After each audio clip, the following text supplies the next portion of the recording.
What's going on, guys? It's your boy Ultimate Alpha. Just here to talk about One Piece chapter 1020.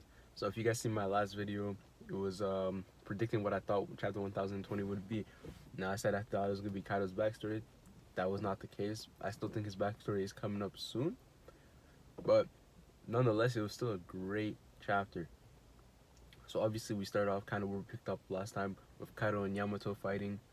We got the information about Yamato's devil fruit, where it's a dog fruit or something like that. You know what I mean? So it's pretty much being a dog, and she's a dog. Yeah, had to. But yeah, no, really cool moment, and I really love the dialogue between the two. It was really good. Kaido keeps on having these great moments where every time you hear him speak, it's like this guy's very interesting. Like I just want to learn more about the guy. But yeah, very interesting. Just off bat, yeah, I feel like once we do get the backstory from Kaido's part and also from Yamato's part, it's gonna be very interesting just to see how Kaido is as a father, but also what made him be like that. But yeah, no, great beginning of the chapter, and it was also really cool how Kaido was trying to he's like, yeah, you had this devil fruit. What's it called? It was a mistake for you to have it, but yo, I need you to be the Shogun of Wano, like the Wano's protector for me. You know what I mean? And it's like to the outside, to everybody else, Kaido's the villain here. You know what I mean? And Kaido's looking at it like, yo, I need you to protect it for me. You know what I'm saying? Protect this for me. When like you could see him as the problem, so it's just really funny. But obviously, it still makes a lot of sense from what he's saying. You know what I mean? From his point of view, he's like, obviously, Orochi made it into the situation that it is now, but now he can go and have, but by having Yamato just run it for him, he can go and do what he wants to do in the world. But know that like Wano is already like where he needs it to be. He just needs someone to like kind of continue it and keep it going like that. So then we get to Robin, and I was kind of surprised with the illusions, right?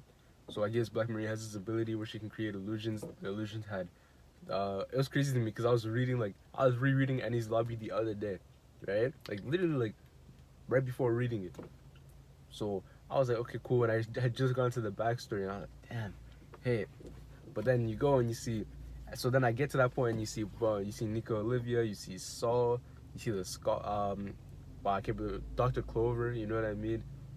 And so you see all these great scholars, like all the people who really meant a lot to Robin, and like it looks like she's being fooled by it because she's like, you know what I mean? She's like, oh my god, like I wish I could have seen you like earlier, how I missed you, like it's like she's really getting into it, like wow, she's been waiting for this moment to see them again.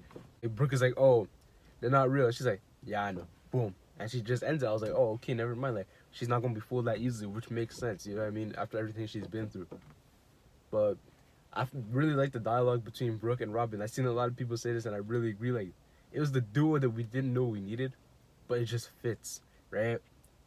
Because Brooke is just so funny, and Robin, it's like she's funny in her own way, but it's like her sense of humor isn't like on purpose. You know what I mean? She's like one of those people who's like funny just by the way that they are, but not purposely funny. You know what I mean? But Brooke is like, I'm trying to be funny or da da da, because like it's like his coping mechanism at this point, right? But it just really blended between the jokes, everything perfectly timed. Also, I really liked when Robin was like, "Oh, like Brooke, you weren't fooled by it." He's like, "I spent 50 years just imagining, you know what I mean, just going through these illusions. What would it be? It'd be like if I reunited with them." So he's like, I won't really be fooled that easy type thing, you know what I mean? And for Robin to be like, yeah, it's like we're cut from the same cloth. I was like, damn, that is really facts. Like they both did go through a lot,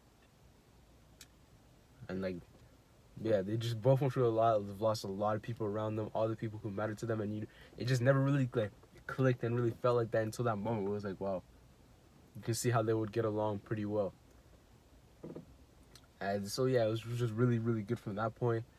But then Black Maria, you know, the whole Sanji thing, she's talking dookie. She's like, oh, man, this boy Sanji done embarrassed you all talking like this in front of everybody. Everybody at Onigashima heard that, right? And it's funny because, like, if you guys remember, at the time, like, on Twitter, everybody was, like, either on the, it was a great moment for Sanji, or they were like, it's a horrible moment for Sanji. Like, why would Oda have Sanji go through that? Why would Sanji do that? But personally, I think it was a great character moment for Sanji, and it was funny seeing like the negativity that people really had for it be put into Black Maria, who was like the villain. You know what I mean? It's like Oda being like, "Trust me, guys, I know what I'm doing, and this is a good move." And I kind of really just enjoyed it because it was like, yeah, she's explaining like how a lot of people will see it through a negative lens of what Sanji did, but like for us, the readers who really know the Straw Hats, it's like they know, especially Robin, how big that really was. Not only for Sanji to be able to just do that, but also for Robin, how much she needed that to really be dependent on. Especially just, as I said, like I was going through her backstory the other day, but just seeing how at the time, like when she was young, she didn't really have people who really cared for her that much other than the scholars. Everybody else around her looked like she was a monster. Um, Once everybody that she cared about already died and she had that bounty, she didn't know who to trust. Everybody around her would either try to like do her dirty or be done dirty because they were aligned with her, and so she was just never safe. She was never treated like a person. Even if someone cared for her at the beginning, they'll eventually just see her as a monster. It was never good to her. So for someone to just depend on her, you know what I mean? Instead of the case of like if you like look in her backstory where it's like a lot of people are just snaking on her, calling the ops just 'cause like, oh, let's just get this bounty, da da da. Like she doesn't know who to trust, right? Where it's like, oh, they would they would call the Marines on her, the people that she was around. Now for them like someone to give her to the like give the enemies to her, but it's like yeah because I trust in you to do this. It was just such a great moment to me. I was like wow, and just Robin's like like she's like all right let me do my thing, and then for Brooke to be like yeah I can see like you want this to yourself, eh? He's like and she's like yeah thank you, and it's like the fact like they're dynamic, just the fact that they can understand that and be like yeah this is a Robin moment. It was like yeah this makes sense to me, but now I'm very curious as to like I mean Brooke is gonna defeat these little minions, but I don't know if he's gonna move to a next battle because I don't see him just being tired off of like these people right here. You know what I mean? Like you guys seen what he did in the whole kick. Like Brooke is a monster. I wouldn't be surprised if he goes and finds the other Poneglyph right now too. But yeah, I feel like Brooke has potential to still impact another battle. It's gonna be really interesting. But yeah, Robin, she's gonna defeat Black Maria for sure. It's coming up soon. But then the end of the chapter, I really liked it. So we have Luffy. He's finally like conscious. Da da da. He's still like on the ground. This guy said he needs to meet. It is what it is, bro. But I feel like he's gonna be back up soon. He's already asking Momonosuke, and that's the big part. Like Momonosuke's complaining, he's crying. I mean, it makes sense. He's a kid, and from what he just seen, Kiku and Kinemo. Yeah, from what he just seen, Kiku and Kinemon just passed in his eyes. You know what I mean? I still think Kinemon's alive, most likely. Kiku, I'm not so sure about. Kinemon, it's a possibility, but I feel like he's gonna have just one last stand for some reason. I don't know why. But just like the same way I don't feel like Orochi's dead yet, I feel like Kinemon's not dead yet. But we will see. But yeah, in his eyes, it's like, bro, the people who matter to him are dying. Da da da. Like he's just going through loss after loss after loss. And Luffy's back on his I don't care. Shut up. Stop complaining. He's like, yo, bring me back. And if you guys remember, Momonosuke has a fear of flying, so it's kind of weird, but like it's like Luffy's been like, yo, get over that right now, right here. Turn into a dragon and get me there.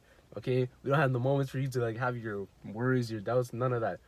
Get me to where I need to go right now. And yeah, I'm very excited. I feel like Luffy will make his return up there soon.